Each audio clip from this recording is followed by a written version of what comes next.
We are, as you might know, we are the Dutch United Nations Student Association, the SIB. And I'm Emilia, and I will be the president of SIB-Groningen next year. And this is Ellie, who's also going to be on the board as the commissioner of PR. And we're excited to see all of you here.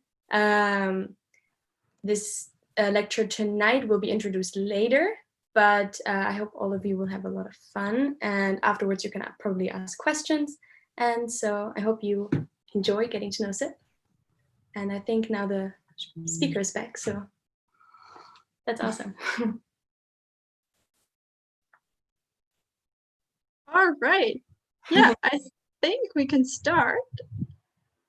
I'd like to give you all a very warm, in a literal sense, welcome to this lecture on the EU-Turkey deal, and wish you a very good evening. And thank you so much for joining.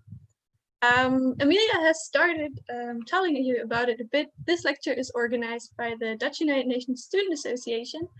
And if you are currently a participant of the KAI Introduction Week, or are just generally joining for the very first time, I also have a couple words prepared on what we are as SIB-Groningen. We are currently the largest internationally oriented student association in Groningen, which means that we have over 400 members that are united by an interest about things that are going on in the world. And to that end, we organize lectures like the one you are about to listen to every week. And now, because it's a special time and it's KAI Introduction Week, you'll even be able to listen to a lecture every day of the week until Friday. Tomorrow, for example, we have a lecture coming up on the Black Lives Matter protests in the US. And if you are a KAI participant, you can also join us via the KAI platform on Wednesday to listen to an interview with the founder of the chocolate brand Tony Chocolonely, Teun van de Keuken. You can also join us for one of the social activities that we have prepared all this week. For example, after this lecture, we will have a pub quiz. And you're very welcome to stay afterwards and just test your knowledge on anything and everything. Next to those social activities and lectures, we travel several times a year. And if you have any more questions about what the SIB is and what you can do when you would like to join the association, feel free to check out our social media, our website, becomeamember.nl, or approach or send a message to everybody here in this Zoom call that has a little SIB in brackets after their name. But let's come back to tonight. We're very honored to be joined by who many people call the architect of the EU-Turkey statement, Mr. Gerald Knaus. He is the founding chairman of the European Stability Initiative, which is a think tank focused particularly on upholding democratic values and institutions, particularly in the southeast of the continent of Europe. He's also a founding member of the European Council on Foreign Relations and has worked at the CAR Human Rights Policy Center at Harvard University in the US for a couple of years. It has now been more than 4 years since the EU-Turkey statement has been agreed upon, and looking back, it has been criticized for a variety of things. Some people say that it has not been putting the interests of refugees, namely their health and well-being, at first place, as we can see in the desolate conditions in many refugee camps on the Greek islands, for example. And the EU has also been accused of budging towards an increasingly illiberal and aggressive Turkey by signing this deal. However, if you look at the results, the deal has managed to significantly decrease irregular migration from Turkey into Greece. So has this deal been a failure or has it been a success? And most importantly, where do we go from here? Those are just two questions which I would like to pass on to tonight's speaker and which Mr. Knaus might be able to answer in the next 30 minutes. Afterwards, we'll have about the same amount of time for you to ask questions from the audience. So if you are here in the Zoom call and would like to ask a question afterwards, or you would like to give your opinion of what has just been said, you can do so by clicking participants at the bottom of your screen. And then in the bottom left-hand corner, you can see a bright blue button saying raise hand. and then I will call on you and you will get to ask your question. If you are watching us on one of the live streams on Facebook or YouTube, feel free to just drop your questions in the comment sections, and then we will just pass them on to discuss here in the Zoom call. And one last announcement, we would very much encourage you to keep your cameras turned on, especially if you'd like to ask a question to our lecturer, as it is always very nice to actually see who you are interacting with. And now, without further ado, I would like to give the floor to Gerald Knaus, and please give him a very warm digital welcome.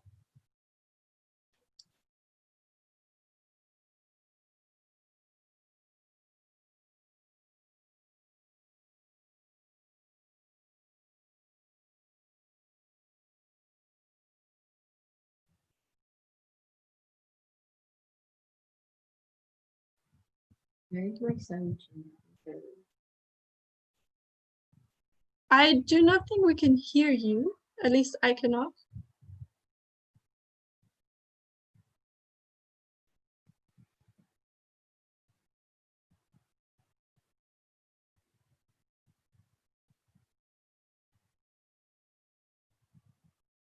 Mute. So, can you hear me now? Yes. Ah, fantastic. I was just about to say, I have not fully mastered this technology. And if there are any problems, please alert me. I will try to speak slowly also. I hear an echo.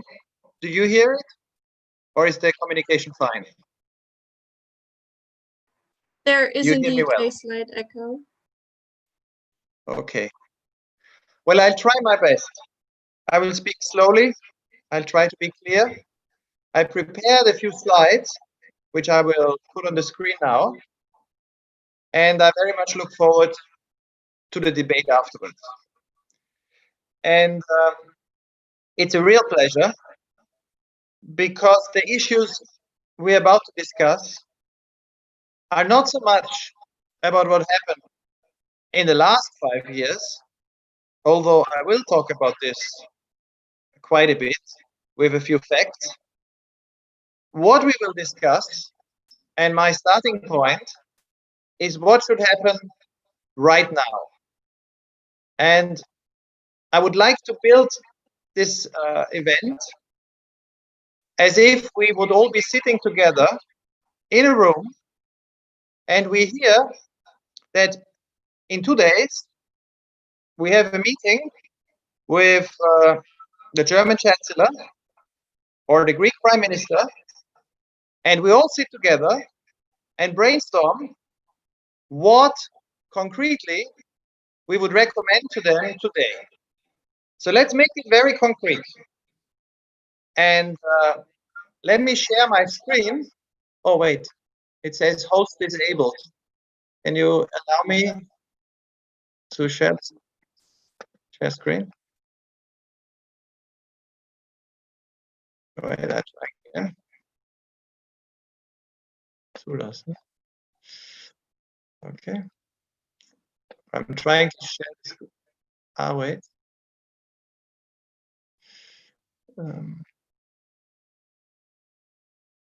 Oh, yeah. No, I need to, yeah.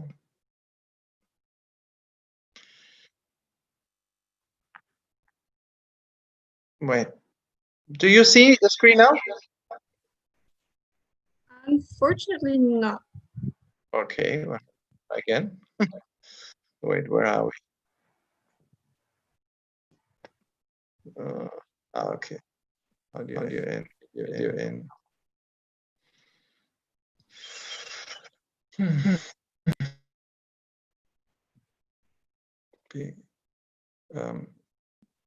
Bildschirm freigeben.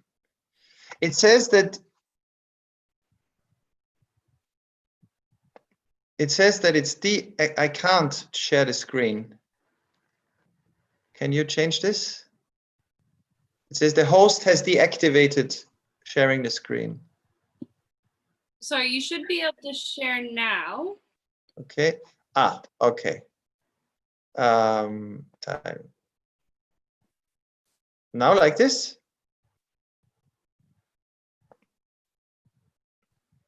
Now like this? You see it? Yes. Fantastic. And you hear me? Yes. Fantastic. All right. So let's hope that it works now. I will want to say, as I've said, I would like to talk very much about the present and the near future, because this is, in a way, the most important thing is what do we do? But of course, it is very important what we've learned in the last few years. And as I've said, I would like to bring you in so that we brainstorm together. And in the discussion, I would very much hope to hear your concrete suggestions and ideas. What should be done to address a very serious and very troubling situation at the moment in the Aegean? So in order to, let me just establish one principle. In order to achieve anything, it's very important to know who we are trying to persuade. And I mean, this is important about policymaking. If I just try to have an argument, it's fine if I persuade my friends, or only those who think like me, or only those in my country, my members of parliament. But if I'm trying to achieve something in the Aegean, or in Greece, or in Turkey, it's very important to understand the perspectives of the players on the ground. So what we want to do, I mean, it can be persuading, it can be offering, it can be pressuring, it can be shaming. Whatever we want to do, we need to think of who we are trying to address to change behavior. And the two key players, of course, when we talk about the Aegean, are Turkey and Greece. So the government in Greece, the government in Turkey, the local governments on the Greek islands, officials, parliamentarians, media, civil society, and the leading politicians. And what I would like to do is raise 5 questions. And they're very concrete. The first one is, what will happen, what do you think will happen to the Syrians who are now in Turkey? Turkey, as we will see, is the country with most refugees in the world. What is likely to be the situation in different scenarios in a few years' time? And of course, what does this mean for the European Union? The second question is, what do you think will happen, or what is reasonable to expect will happen to asylum seekers now on the Greek islands? Today we have tens of thousands of asylum seekers on the Greek islands. The conditions are horrible. I'll talk about this. But what is going to happen? What are the realistic scenarios? What could be the situation for them or with them on the Greek islands in 5 months, 6 months, 1 year? Third, what do you think will happen to refugees, or could happen to the refugees now in Greece on the mainland? There are, again, tens of thousands. What affects their well-being? What should happen to them? What do you recommend? Fourth, between the Greek mainland and the rest of the European Union, you have the countries of the Balkans. So, as we've seen over the last few years, many people try to leave Greece, cross the Balkans. What should be the EU's policy towards the Balkans? And finally, and that's perhaps the question you will be most interested in, we should all be worried about, can there be, given the situation I will describe, a common European Union policy on asylum seekers in that region? And how do we get there? And what do you think should be done to get there? Now, what will happen to Syrians in Turkey? The first question. Let's start with the basic reality that for 7 years now, in 2018, UNHCR said 5 years, but it's now 7 years, Turkey is the country in the world with most refugees, by far. So these are the UNHCR figures. There is a reason to doubt if the figures are fully accurate, but whether there are 3.1 million Syrians in Turkey or 3.7 million Syrians in Turkey, we know that there are more than 3 million, which means there are 3 times more, at least 3 times more Syrians in Turkey than in the whole rest of the European Union, and many, many more refugees in Turkey than in any other country in the world at the moment. Now, what will happen to them? How are they living? Well, one thing we might, let me start with the question, will they still be in Turkey in the next 5 years? Or might they leave Turkey? Well, they will not go back to Syria.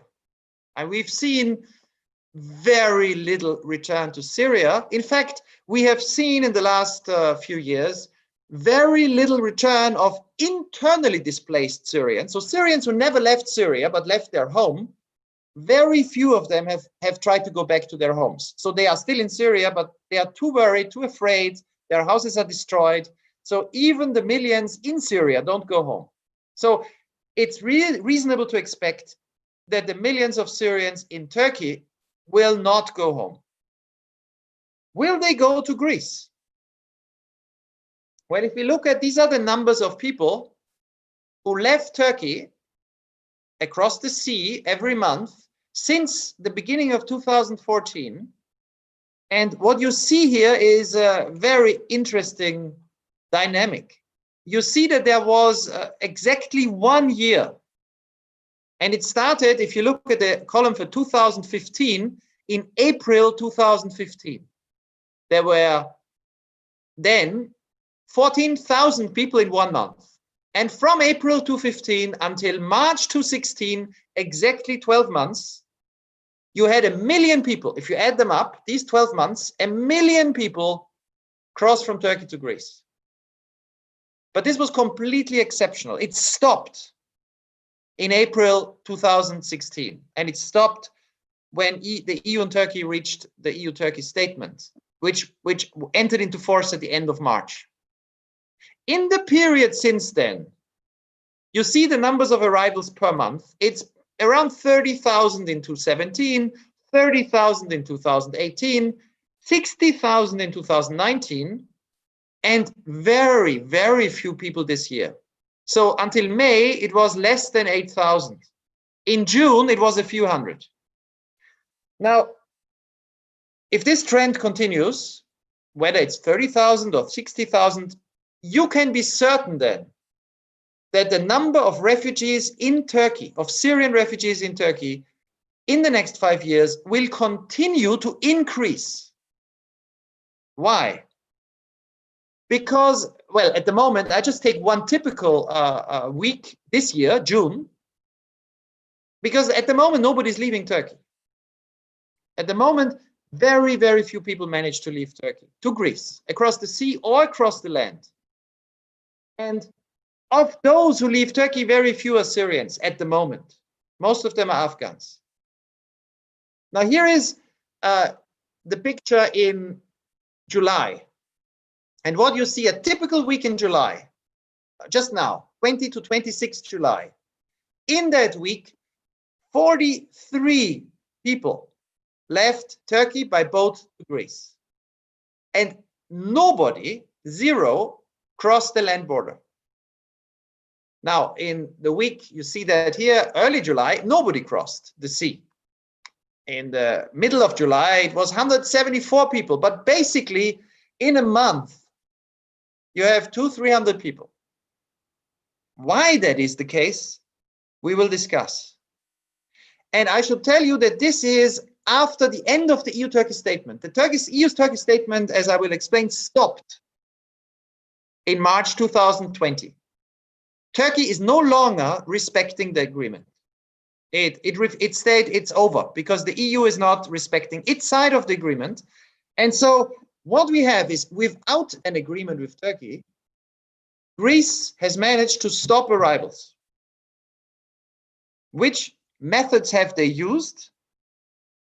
They have used the methods of open pushbacks, which means they are pushing back boats, which is illegal, but they've done it now for 4 months.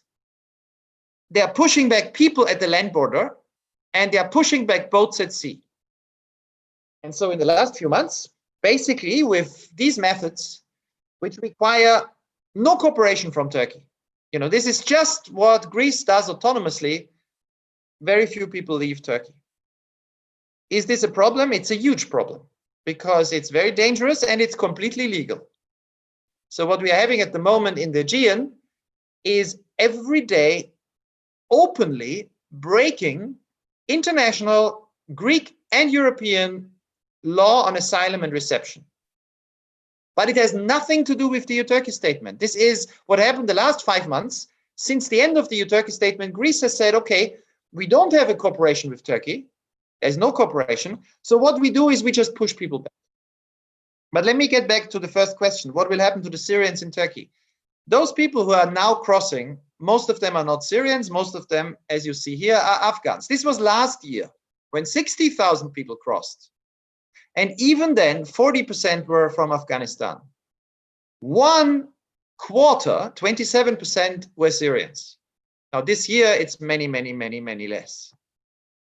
So what does that mean for us? It means that if we look at Turkey, the country with most refugees in the world, more than 3 million Syrians and a few 100,000 others, we know at this moment that the number of refugees in Turkey will grow further. Why do we know that? Because every year about 100,000 Syrian children are born in Turkey. And we also know that on the Turkish-Syrian border, especially in the region of Idlib, which is the southwest of Syria, directly at the Turkish border, there are approximately 3 million people and at least 1 to 1.5 million internally displaced Syrians that are basically driven by the Syrian military towards the Turkish border. Some of them are literally camping at the Syrian-Turkish border. And if there is another offensive by the Syrian army, as there has been in September last year, to expel them, it is likely that many hundreds of thousands more will try to cross to Turkey. So we are in a situation where the country with most refugees in the world in the next 5 years will have more refugees. And they are not at the moment, and in the last few years, few of them left Turkey irregularly. Very few are going back to Syria. So if you are interested in helping refugees where they are, our big question must be, what can we do for the refugees there? Now, why is that interesting? Land arrivals, by the way, is the same picture. If you look at how many people crossed the land border in the last few years from Turkey to Greece, you see that in 2018, it was 18,000. In 2019, it was 15,000. And in 2020, it stopped. Why did it stop? Because when Turkey said that the EU-Turkey statement or agreement or deal is no longer valid, which was in end of February, early March, Greece sent the military to the border and people started shooting at refugees, which is again completely illegal. One Pakistani refugee was actually, I mean, he was, well, refugee, we don't know, he was an irregular arrival who would have applied for asylum. An irregular migrant was shot at the border in early March. And a lot of them were pushed back by force, which is completely illegal. But this is happening. And as you see in the numbers, the number of people crossing irregularly has dropped. Since April, basically nobody crosses. So let me conclude on the first point. We can assume that 5 years from now, there will be more Syrian refugees in Turkey than now. Now, if there are 3.5 million, there'll be 4 million. How will they live? What support will they get? Now, in the last 4 years, the European Union provided Turkey with billions of assistance for these refugees. 1.7 million of the Syrians in Turkey every month get social support. They have a credit card where every month they can go to a cash machine and get money out of the cash machine or from the bank, basically to survive, to spend money on food and rent. 1.7 million. If this is stopped, if the money runs out end of next year, these 1.7 million lose their only cash support. And these are the poor Syrians. What we heard here in the last few months is that the number of Syrians in Turkey who want cash support is increasing fast. Why? Because with the corona crisis, the collapse of tourism, the collapse of the Turkish currency, and the deep economic crisis, the Syrians who used to work are losing their jobs. So the number of Syrians who need help is increasing. The number of Syrians who will get help is decreasing. Now, two more things are important. Until now, Turkey offered all Syrians who are all these more than 3.5 million registered in Turkey, access to healthcare. So you could go to a pharmacy and get medicine for free, like Turks. You could go to a hospital. You could have your birth in a hospital. You could get operations. You were treated. And it offered access to education. So the number of Syrians in primary school who go to school in Turkey is above 95%. It's less when it comes to secondary school because some of them are working. But still, you have more Syrians of school age in Turkey, which is school age in Turkey is till 18. More Syrians going to school in Turkey than used to go to school in Syria before the war. This is almost 680,000. This has been funded in part by the European Union, building schools, building clinics, building hospitals, paying students and parents for going to school. So if parents send their children to school and they are poor, they get money. They get more money for girls going to school. And this has been funded by the EU. All of this EU funding was meant to be spent in the first 4 years of the EU-Turkey statement. It's called FRIT, which means the Facility for Refugees in Turkey, FRIT. This money has all been programmed by the end of 2019, assigned to project. It's not all been spent, but it's all been programmed. So now no new projects are being identified in Turkey. And it should be spent within the next 2 years, almost all of it. So the big question now is, should the European Union give more money to continue these programs in the next 5 years or not? You have the facts, you know the numbers, you see that the situation of these refugees is deteriorating, the Turkish economy is collapsing, very few of them can leave either to Syria or to Europe. What should the EU do? That's my first question to you. Now, the second question is about the asylum seekers on the Greek islands. At the moment, end of July 2020, there were about 30,000 asylum seekers on the Greek islands. Most of them, half of them, of these 30,000 are from Afghanistan. Again, 20%, 1/5 are from Syria. And the other 30% are from other countries. Somalia, Iran, Pakistan, very few Africans, not many, Iraqis. Now, of these 30,000 people on the islands, end of July, 1,000 were UAM, unaccompanied minors, children without parents, 1,000.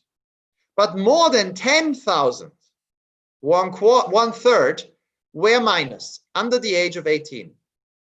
Now, that is, as you know, the conditions under which these people live are horrendous. Why are they so terrible?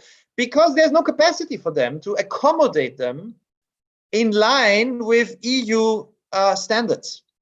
On the islands, you can perhaps accommodate, this is what the Greek government and UNHCR say, perhaps 9,000 people in refugee accommodation and hotels at the moment in a humane way.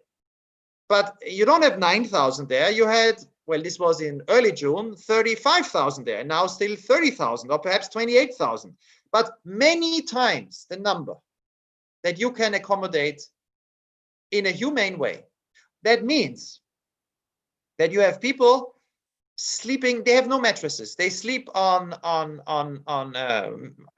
basically on the floor, in tents. There is no ventilation. There are at night 3 doctors in Lesbos for 15,000 people. If you get tuberculosis, it can't be treated on the islands. if you are suicidal and try to commit suicide, there is no psychologist who looks after you. You will be sent back to the camp. If you're a woman and you're being sexually harassed or raped, there is really no place you can turn. There is very little police. You're still in the camp. So if you are psychologically, physically, mentally ill, or if you are a victim of aggression, at the moment, nobody's really looking after you. You could say that those conditions, to put people under those conditions, and in the last few months, because of the COVID crisis, people have not been allowed in Moria, in Lesbos, to even leave the camp. So they've been locked in.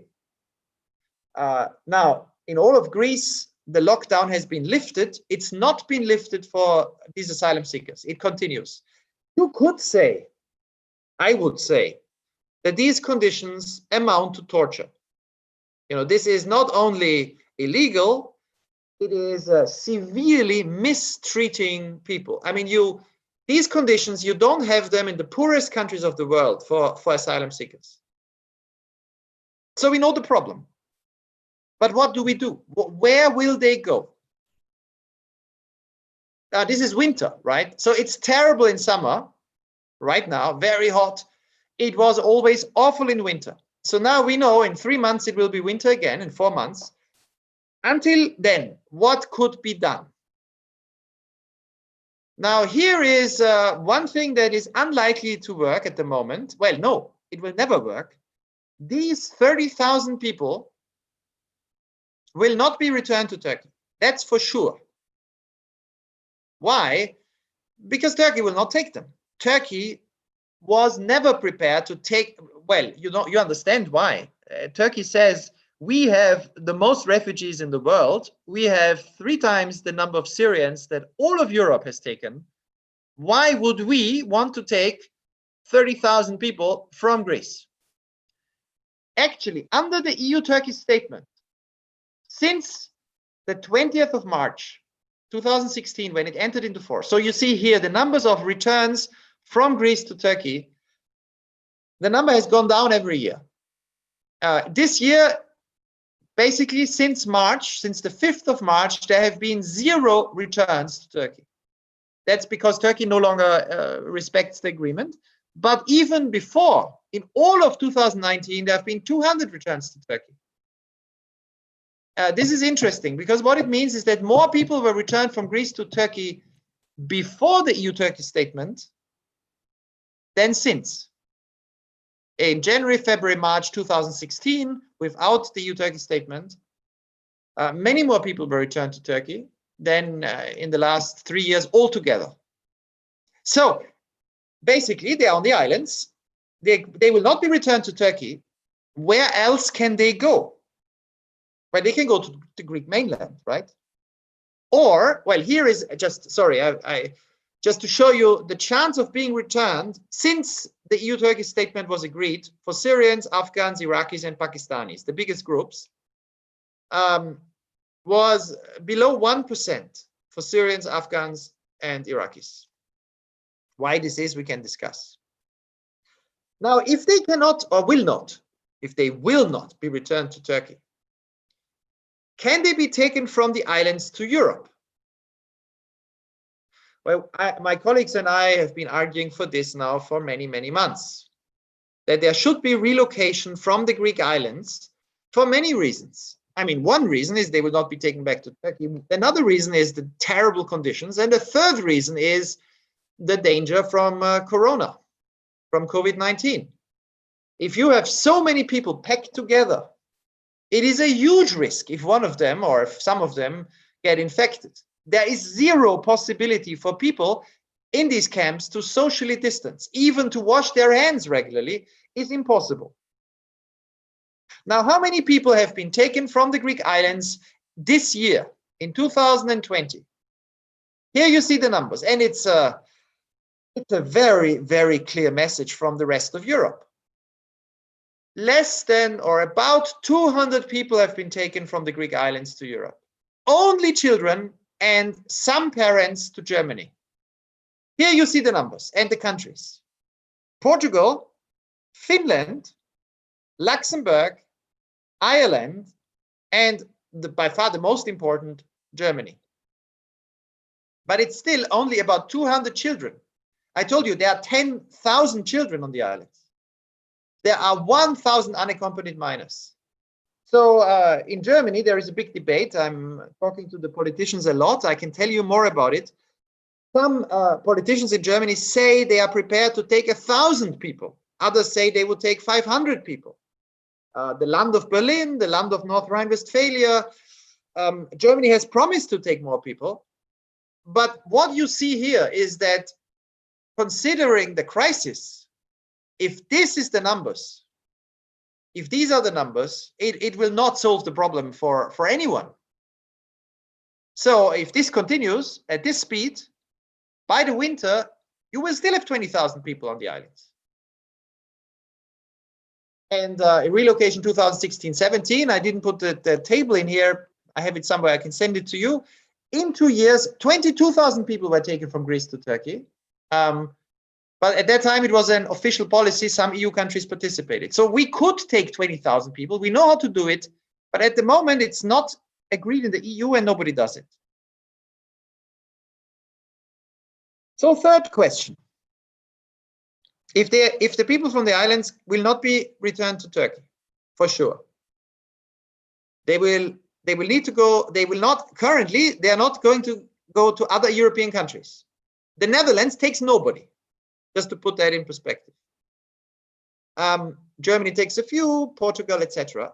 Will they go to the Greek mainland? Well, there is a real shortage of decent accommodation on the Greek mainland. Already now, the camps on the Greek mainland are completely overfilled. Conditions are very bad there too.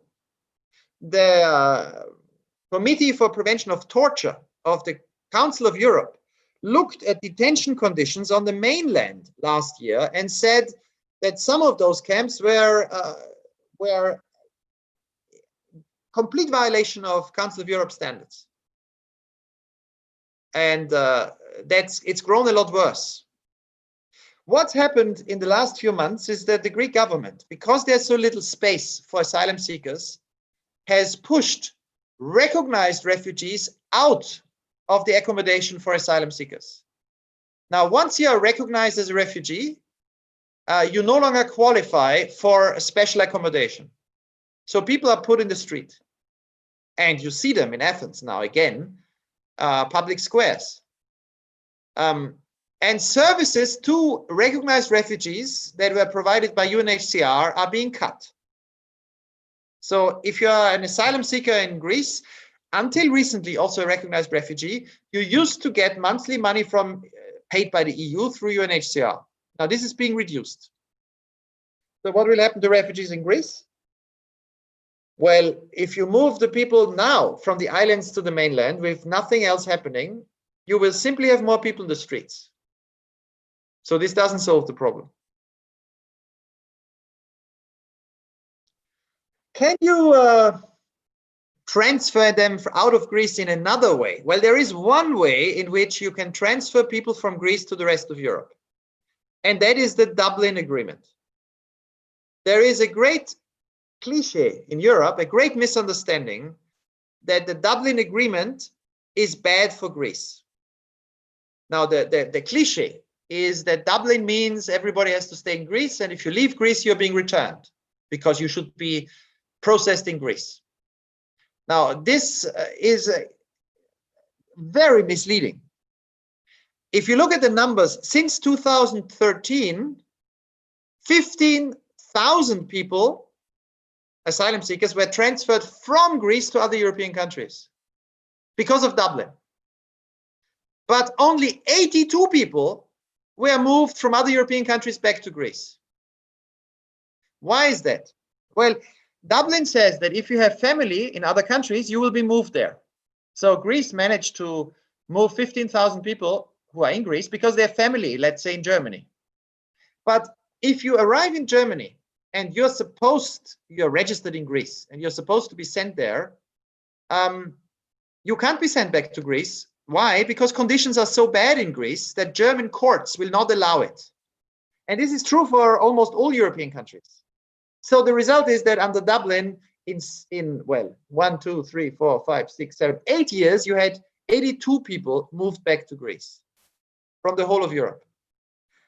But of course, this is also not helping Greece a lot, because these family transfers, well, if it's 2,000 or 3,000 a year, it's very important, but there are tens of thousands of people in Greece. So my fourth question: what will happen to irregular migrants if they try to leave Greece without a transfer, just cross the Balkans, as they used to do? Well, we've seen pushbacks at all these Balkan borders for many years. There is no longer an asylum system in Hungary, for example. If you arrive in Hungary, you will be pushed back to Serbia. In Hungary, it's no longer possible even to apply for asylum. This has been the case for many years. It's completely illegal, but nobody's been able to do anything about it. At the Croatian-Bosnian border, which is the other route into the European Union, you have violence and pushbacks for many years already. So you have thousands of people trying to cross from Bosnia into Croatia. And in all these Balkan countries, basically nobody is ever given asylum. So what is happening to irregular migrants in the Balkans is they are forced to keep trying to get into Croatia, even though they're at risk of being beaten up and pushed back. They will keep trying until they reach Germany. That's at the moment what's realistically going to happen. And that's very hard, and it's basically impossible for children, and it's possible for a few young people, mainly men, who manage to just cross. It's very hard for families. So here I come to the last of my 5 questions. Will there be a common EU policy on asylum seekers? What are the interests of different actors? Well, if you hear that there is a debate in Brussels on a common policy, I ask you, let's be realistic. At the moment, what is the policy view of different major countries? I just throw out a few. We can go through all of them if you want, and I spend a lot of time talking to parliamentarians in many European countries, but here is how different countries look at this problem. France, one of the 2 big countries of asylum applications. France last year had double the number of asylum applications that it had in 2015. It's a record. Why are so many people applying for asylum in France? Because countries like Italy and Spain have discovered, like Greece, that if you treat asylum seekers badly, they go north. It's very simple. It's what Bulgaria is doing, it's what Hungary is doing, it's what Greece has been doing, it's what Croatia is doing, it's what basically all the countries on the road to, and it's what Italy has been doing also. Italy abolished in 2018 the humanitarian protection status, which was there for hundreds of thousands of people. So they are now illegal, but they are not going back to Africa, so they are going to France. That means that President Macron is under huge pressure. Last year there were 150,000 asylum applications. As I said, double the number of 2015.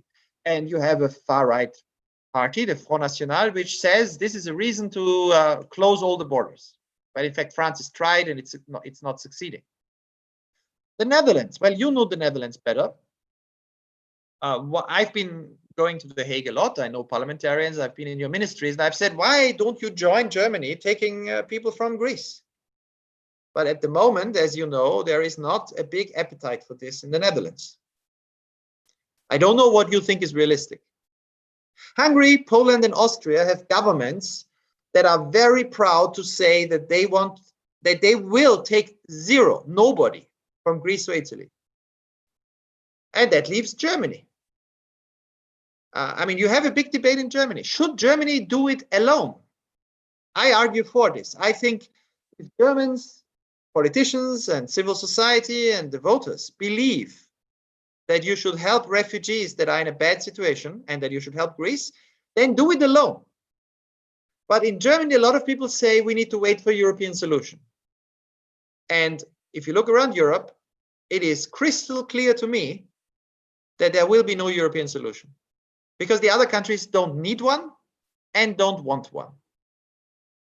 So what should happen? What would you advise should be the policy on the refugees in Turkey, on the refugees on the Greek islands, asylum seekers, on the refugees on the Greek mainland, in the Balkans, and towards member states of the EU? Now, let me tell you what I would propose. And I finish with 5 proposals. We need to continue FRIT.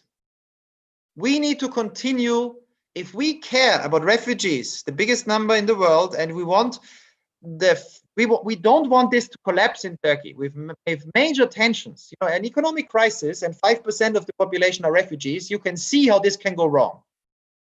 You can see already in Turkey there have been more and more politicians, particularly in the opposition, that have said that they want to expel refugees back to Syria. This was a big issue in the election campaign in Istanbul last year. You can't expel them to Syria. This would require massive violence, but life can be very difficult. So I argue, first point, the EU has an interest to continue to spend billions on refugees in Turkey for education, social support, and healthcare. In the next 6 years, the EU should put money on the table. Since most of them will stay in Turkey, it's our interest and our humanitarian obligation to help them. We should extend FRIT, I think, also to countries like Lebanon, where there is another million people almost. But if we stop FRIT, even for Turkey, I mean, it's very hard to justify. But this is at the moment the plan. In the EU budget, there is no plan on further spending for refugees in Turkey. Germany is pushing for it behind the scenes. Chancellor Merkel traveled to Turkey and pushed for it. But many in the EU don't want to do it. Second, we should take refugees from Turkey. Now, if we are realistic, if the EU promises every year to take 50, 60,000, 80,000, that would be a huge number. You know that at the moment, resettlement in the whole world of all refugees is at a record low. The #1 country in the world for resettlement last year was Canada. Canada is a small country, 37 million people. Canada took 30,000 people, more than the United States.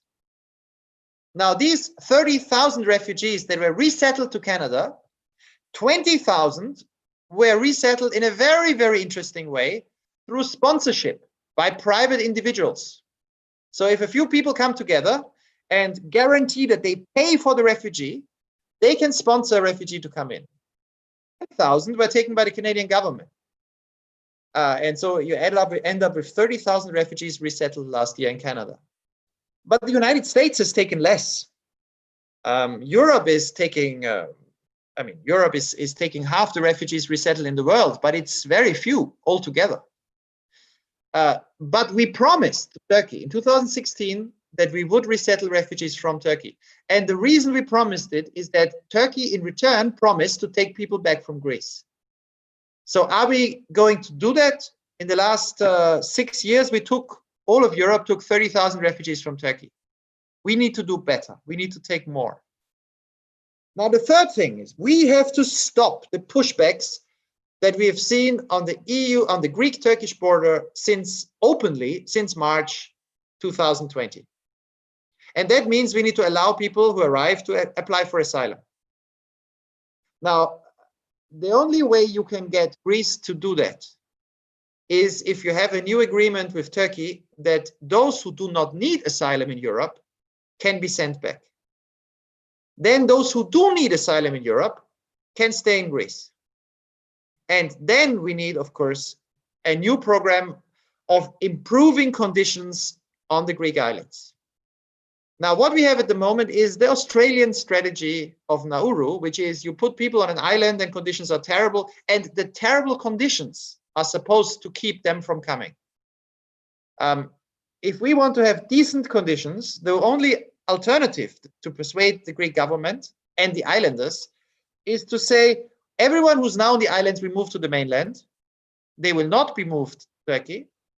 And from a new start-off date, we then have, you know, at the moment, a few hundred arrive each month. If it's 2,000, we do asylum processing, and those who don't need protection, we send back. Those who do need protection, we keep in Europe. But we improve the conditions. There should be no more conditions like now. And then the final point is we need to restart relocation from Greece. But it will not be done by the EU, it will be done by coalition. Germany could easily promise, I mean, there are enough German Länder that promise to take 5,000 people in the next few months, 10,000 perhaps. Others in Europe could offer another 10,000. If we have these 5 things, we would, at the end of the year, and you can see how hard it is to argue for this, we would have by the end of the year at least continuing social support to refugees in Turkey, resettlement of refugees from Turkey, which could include also non-Syrians, Afghans who get protection. We should stop the pushbacks and return to having the right to asylum on the EU's border. We should move people and evacuate the islands and start fresh with credible accommodation, humane conditions, and quick asylum processing. And we need to restart relocating from Greece to Turkey. Now, that's what I would propose. And this is what I know some politicians in Germany are working towards. This is the big debate inside Germany at the moment. Should Germany do this even alone? That's the big debate. I think Germany should do it even alone. Some countries will help. I hope the Netherlands will help. I'm not sure. But I know that Finland, Luxembourg, Ireland, Sweden, perhaps Switzerland, perhaps France, if there is a coherent plan, might be prepared to support. Now, what I've just presented to you will look familiar to you. This is the EU-Turkey statement of 2016. And what you see, and that's why I want to talk about the present, is that at this moment, after 5 years of big debate, I have not found anyone, any NGO, any migration experts, any critic of the agreement who can tell me right now, or indeed in 2016, but let's talk about now, another way to preserve the Refugee Convention and improve lives for hundreds of thousands of people. This is the best case scenario. Everything else is either fantasy or worse. So what is needed is, in fact, and this is a slightly adopted triangle, Greece only sends back people, not like pushbacks, like now, but after an asylum procedure and only those who are safe. Turkey receives another 6 billion for the next 6 years. We resettle refugees from Turkey. We help, we give more humanitarian aid to the internally displaced in Syria. Turkey can take back those who are not in need of protection in the EU, but we need a mechanism to verify. And in this way, we solve the crisis situation on the islands. This gets us back to where we were in March 2016. Except that in March 2016, we had different leaders who were prepared to do that. I am hoping that the German presidency and the German chancellor are prepared to do it. I'm not sure. But I think that it's the last chance we have. If we fail, what is the alternative? What is the alternative for refugees in Turkey if there is no EU money? For IDPs in Syria, if there is less humanitarian aid? For asylum seekers on the islands, if there is no strategy how to move them to better conditions? For refugees on the mainland or in the Balkans, I honestly, I would ask you to think with me what should be done, but I honestly think every alternative to a new agreement is worse. And if there's no new agreement, what is the future of EU borders? I think the future of EU borders is the present, is what we see today. Open violation of EU law, the Refugee Convention, pushbacks, violence, awful conditions, as a way to control arrivals. This is the alternative to an agreement as I've outlined. Now, I have all these numbers and sources. We have them on our website if you want to look for them. And I look forward to the debate. All right. Thank you very much for those insight and for the presentation. Yeah, and I'm sure there's plenty of room for discussion and questions right now. So yeah, please feel free to raise your hand if you're here in the Zoom call if you'd like to ask a question. Or if you're watching on the live stream, feel free to drop your questions in the comments and then we'll ask them here. And I already see one hand, so I'd like to give the floor to Aicha. Hi, I hope you can hear me. First of all, it's a pleasure to listen to you explain the situation. I would love to answer what you think would happen to the Syrians in Turkey. I am also Turkish. I'm joining from Istanbul, but I had a question before that. I know that from the EU-Turkey deal, that for every Syrian returned to Turkey from the Greek islands, another Syrian would be resettled in the EU from Turkey directly. And also that some of the applications would be declared inadmissible. So I was wondering, what was the criteria that Europe found as international protection worthy for the Syrian refugees? Because for us, as a Turk, there have been a lot of discussions that Europe only took educated and qualified workers and they left a lot of, you said it yourself, that there are more Syrian refugees going to school in Turkey than in Syria. And of course, that created a shift in the perspective of how Turkish people see Syrians here, unfortunately. So I was wondering what you think is the criteria in the process. Yes, well, let me be very quick so we can get to lots of questions. This one-on-one part that was added to the EU-Turkey statement at the last moment was always a very, very stupid idea. And we always opposed it because, and the Turks actually thought this is just for a very short period.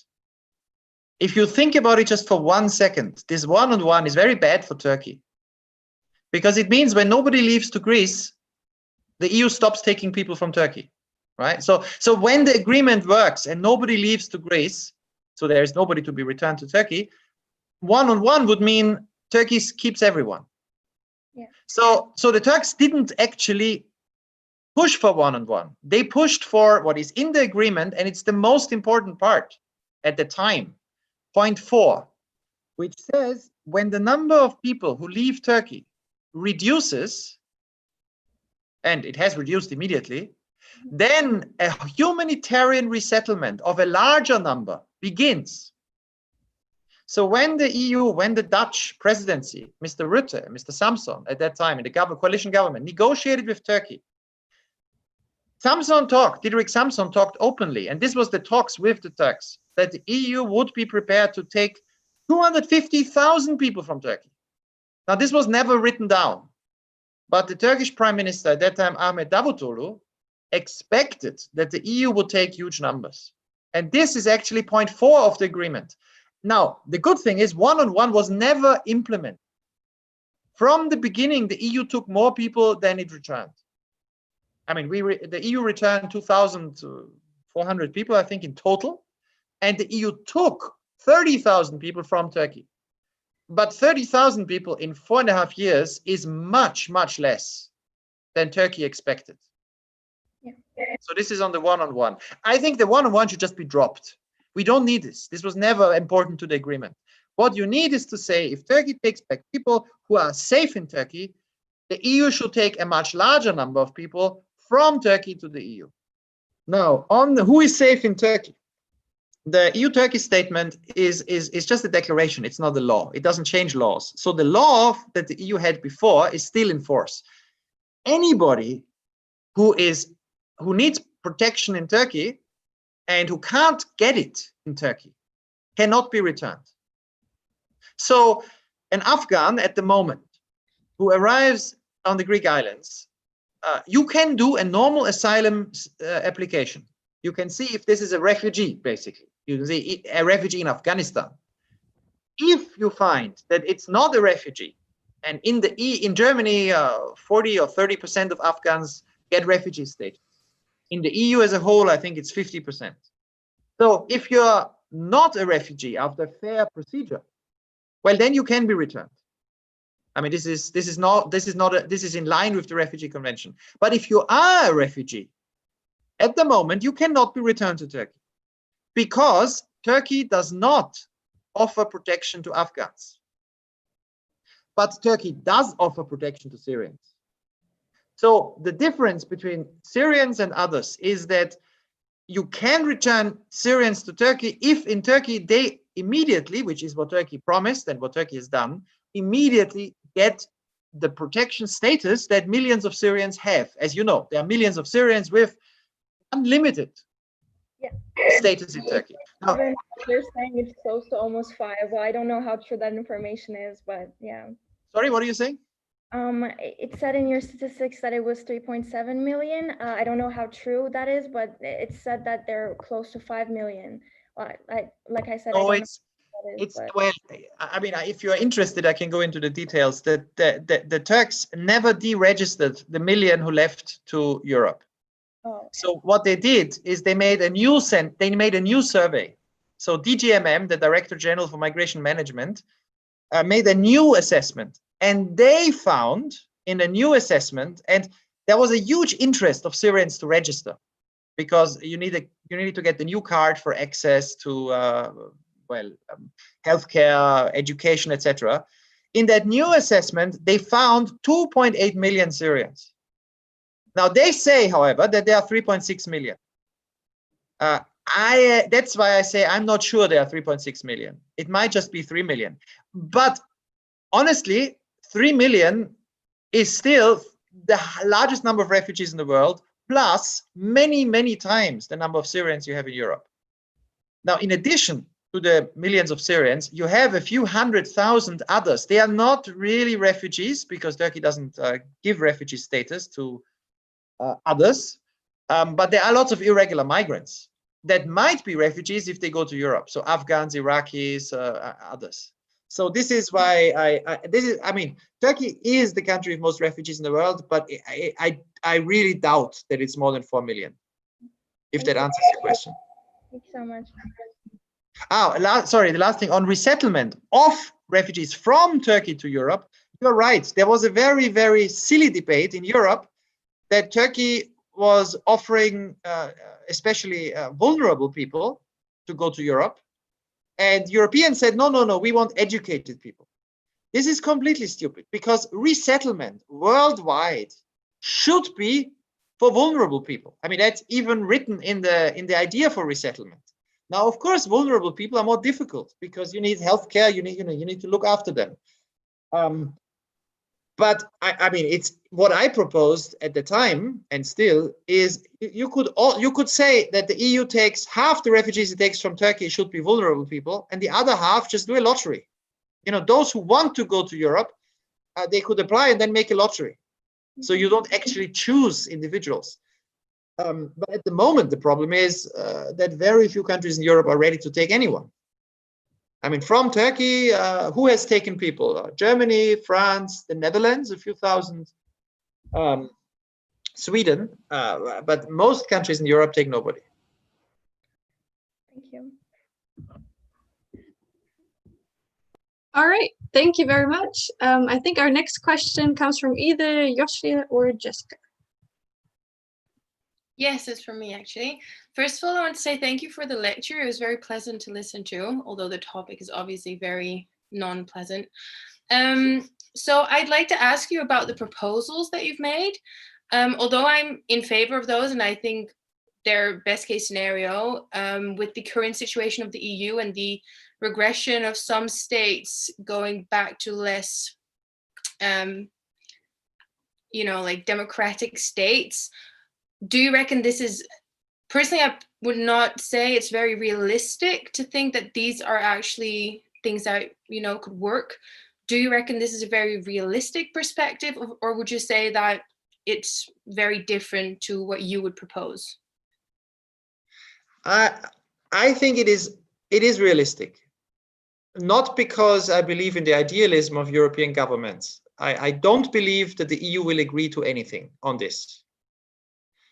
So it will have to be a few countries doing it alone. But it's better for a few countries to do it alone than to do nothing. Now, which countries have an interest? Countries that basically three groups of countries have an interest in the kind of solution I've proposed. Countries of arrival, like Germany. I mean, at the moment, people who arrive in Greece still arrive in Germany in the end. It takes much longer, it's very difficult, it's horrific conditions, but in the end, they don't stay in Greece. And it's much better to have an orderly system where you look in control than to have irregular arrivals. So, but secondly, and this is very important, of course, the countries of arrival, Greece has an interest in a better system. The Greeks don't like, I mean, the Greek government, which is doing all these pushbacks, I know they are not happy with this. First, because they feel alone, which in a way they are. Secondly, they know that what they are doing is illegal. And it's very dangerous. You know, I fear there will be an accident very, very soon. You know, you see where people will die again at sea. You know, you see these little boats leaving from Turkey, you know, rubber boats, and you see the Greek Coast Guard pushing them back into Turkish waters, you know, making high waves. It's incredibly dangerous. It's illegal, it's immoral, but it's also very risky. So if Greece has a better system and some of but the third group is countries where there is a population that says we still believe in the right of asylum. These are not many countries, but these are a few. I think Sweden is still in there, Germany is in there, I think even France, you know, you can still get a majority, but you need to combine this, supporting the right to asylum, with a sense of control. In Germany, the worst thing that could happen is if the Germans think, we will have another million or another 500,000 arrive, like in 2015. Then politicians will do nothing. But now, what does this mean concretely? I mean, I give you one example. Last week, the prime minister of the biggest German federal state, you know, right next to the Netherlands, North Rhine-Westphalia, which has 18 million people. So it's as big as the Netherlands. The prime minister, who is from Angela Merkel's party, Armin Laschet, traveled to Greece for 4 days, together with his deputy. And he insisted on going to the Greek islands. He wanted to go to the Greek islands, and I know the background because I talked to a lot of the people preparing the visit. He was told from Athens, go to the Greek land border, you know, where we stop the people coming from Turkey. But he wanted to go to the Greek islands. And the land of Northern Rhine-Westphalia has said they will take, I mean, immediately they want to take a few hundred people, which is little, but it's more than the whole rest of Europe. If Berlin, Northern Rhine-Westphalia, Hamburg, Baden-Württemberg, you know, some of the federal states come together in Germany and just say, we take 5,000 people until the end of the year. And then Germany can turn around and say to other Europeans, listen, we take 5,000. Can you not take at least another 5,000? You know, the French, the Irish, the Swedes, the Norwegians, the Finnish, and others. And I think then we would have a beginning of something like this. I also think that the money, the one thing the EU should be able to find is money for refugees in Turkey. Everyone has an interest in that working out well. It's good for the refugees, it's good for Turkey, but it's also good for Greece. You know, if Syrians have a future in Turkey and don't try, not many succeed, but try to come to Greece. So I actually think that, you know, I focus all my energy now. And I think everyone who looks for a solution should focus all their energy now on those few countries that can be pushed because politicians and the public cares. And if you manage, you know, young Dutch voters, activists, if you manage to push the Netherlands to do more, to join Germany, all the better. But I would not push at all at the European level, because at the level of the 27, they will talk, but they will never agree, because too many governments have no interest. But at the level of Germany, France, and a few others, what I proposed has happened before. It was just very badly implemented because it was so quickly, so successful, the number of arrivals fell so quickly, that then both Greece and others no longer cared what happened on the islands. That was the problem. And I also think a lot of human rights groups made a huge mistake instead of pushing to implement the EU-Turkey statement, but to implement it like it was foreseen, which means with fast procedures, with fair procedures, with relocation, they pushed for getting rid of the EU-Turkey statement. But they never had an alternative. So now we no longer have the statement, and we discover the alternative is just brutality. And now we need another statement again, because the alternative is simply the end of the Refugee Convention. Thank you very much for that answer. So if I summarize, it needs a coalition of willing states that will then spark sort of a chain reaction. I think we have another question from Vanessa. Yeah, thank you very much for the room for discussion. And I was particularly interested in your last question, number 5. And you were outlining that it's probably the best to just reinstate the EU-Turkey deal like it was in 2016, but it failed this year because Turkey didn't comply with the rules anymore. So I'm wondering why you couldn't take Syria a bit more into account in this discussion. Turkey is already invading actually Syria for the displacement zone, which is obviously not the most preferable solution, but the German defense minister Annegret Kramp-Karrenbauer prepared to establish a buffer zone in cooperation with Syria. So why is Syria lacking in your proposal at the end? Because as I see, it would just be establishing basically the same deal like before without seeing an end to this crisis.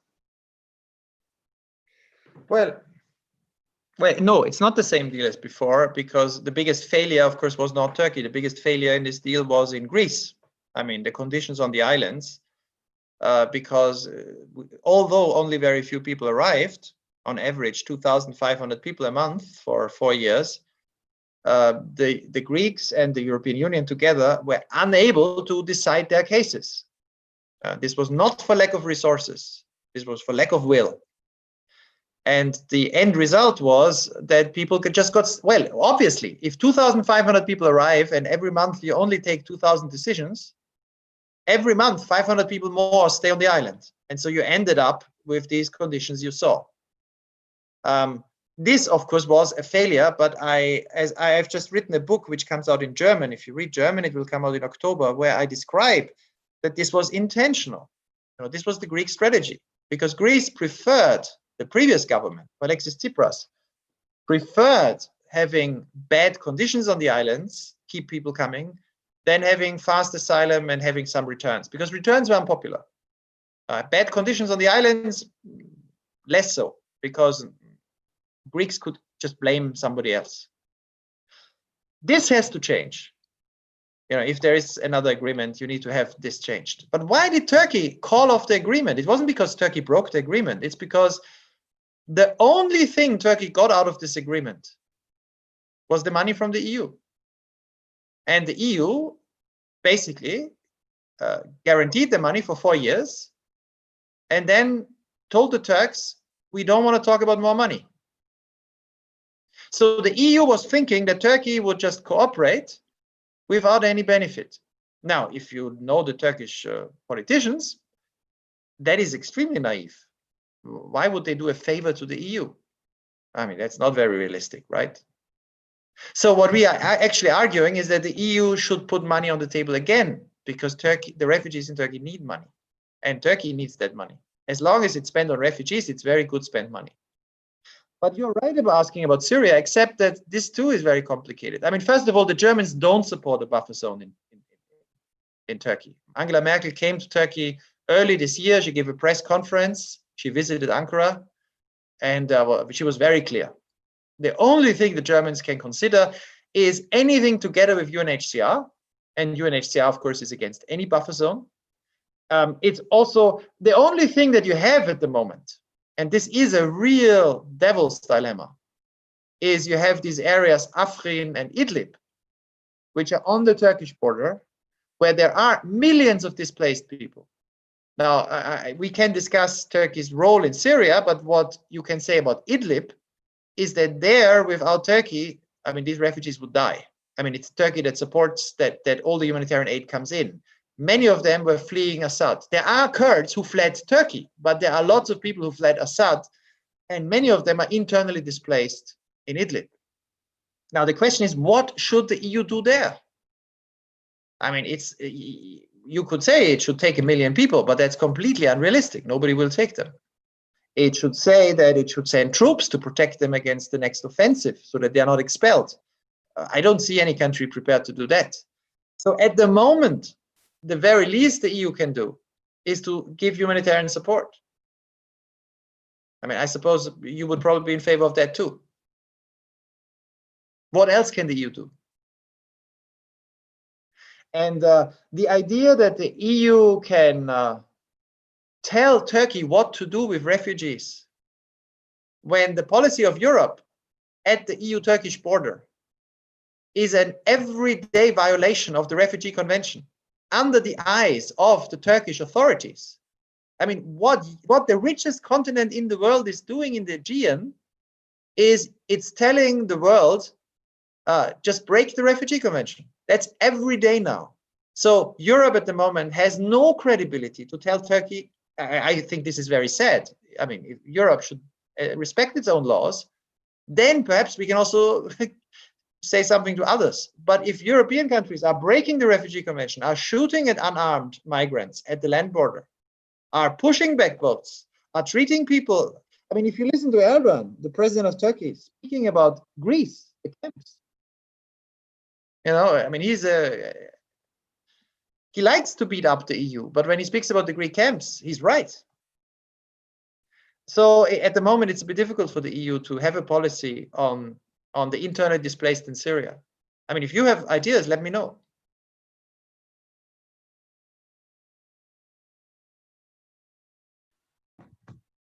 All right. Looking at the time, I think we have time for one last question, and I'd like to take Aicha from SIB this time. Yeah, thank you. First of all, thank you, Mr. Knaus, for your wonderful lecture, and I think it was very informative.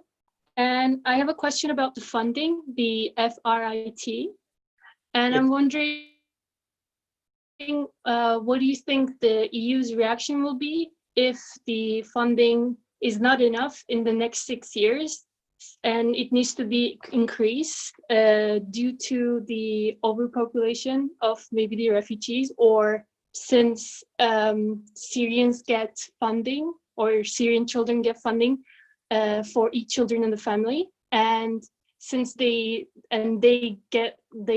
have lots of kids, and if they have more kids due to this, what do you think the EU will do? How do they react if this funding needs to be increased?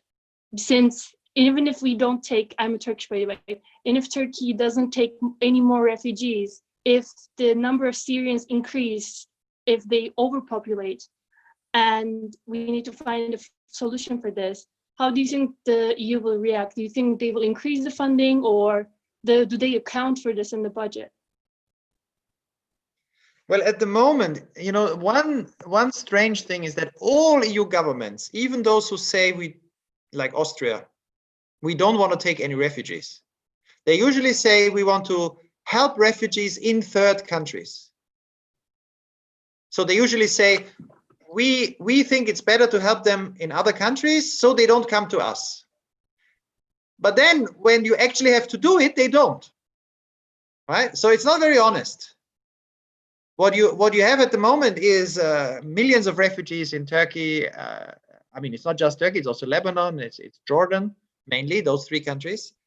But most of them in absolute numbers in Turkey, relative numbers, most of them in Lebanon. And the EU is not budgeting this at the moment. And you can see why. For some countries in the EU, this is not a problem. You know, it's a problem for Greece, and it's a problem for perhaps Germany, because they arrive in Greece and they want to go to Germany. Many countries in the EU, they're not concerned. They will not arrive in their countries and they will not go to their countries. So they say, why should we spend any money? I mean, this is the problem. So you actually, but of course, I mean, if the Germans say this is very important to them and others join them, you know, if the Dutch say, the Dutch government, okay, we are not in favor of taking large numbers of refugees, but at least we're in favor of continuing the funding for this, for FRIT. I mean, this would help. It helps if it's a bigger coalition. But it's a hard push. At the moment, the worst case scenario, which is realistic, is that what we have at the moment will continue. Money for the refugees will run out.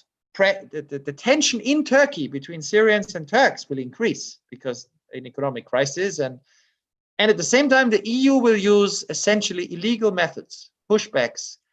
There'll be no resettlement. There'll be a breakdown of the asylum system. I mean, complete breakdown on many EU borders, no more asylum, and an end of the Refugee Convention. This is a very realistic scenario. And young people, I mean, young citizens, young activists, young thinkers that do not want this to happen really need to come forward and push, but push for realistic solutions. You know, don't push for dreams which cannot be realized because you don't have a single, I mean, I'm always trying to think, what can one persuade the Greek government, a few governments in the EU, and in the end also the Turkish government? What can one persuade them to do that is good for refugee rights? Because if you can't persuade anyone, it will never happen. I think those are very nice closing remarks. I think we see that there's still a lot to be done, but yeah, very few states willing to act. But maybe in the future, we'll see some states who are actually willing to make a change, and then maybe we can meet up in 5 years again and see what the situation. Oh, I hope sooner. I hope when the Corona crisis is over, I can visit you in Groningen and then we can have a debate, or at least a drink in person. And hopefully we'll have better news then. All right. Yes, that would be great. I'd like to thank you very, very much for joining us here online to give this lecture and provide us with this interesting information. And I'd also like to thank everybody who joined, watched the talk, and also asked questions and gave their opinions. I had a lot of fun listening to the questions and the debate. If you would like to, now we have a short break of around 15 minutes, during which you can get something to drink, or just take a break from sitting in front of your screen, and then we'll continue with our pub quiz. It is very open to everybody, so also if you're not a SIB member and you're currently joining this call, feel very free to stay. And if you're interested in more of our activities, now throughout the KAI week, you can find us every day at the Info Market in Groningen, and we'll also have online activities coming up again tomorrow. We have a lecture about the Black Lives Matter movement in the US by US correspondent Carlijn van Houwelingen. That is organized by one of our committees, the Activities Committee. So if you'd like to have a little glance in what committee work in our association looks like, we would like to welcome you there. On Wednesday, you can watch the interview with Teun van de Keuken by the KAI platform. Then on Thursday, if you are in Groningen, we will have an open air lecture in the park Noorderplantsoen concerning sexual and reproductive rights in Uganda. And on Friday, we'll be back online with a lecture on the Interparliamentary Alliance on China and how they would advise to respond to an increasingly prominent and aggressive China on the international plane. And all of these activities are always followed by a social event. So if you'd like to get to know the SIB in a more informal setting, we'd very much like to welcome you there as well. And by that, I think we can end the lecture part of the evening. If you only joined us for that, thank you very much for coming. And we hope to see you around soon. Goodbye. Ciao. Bye.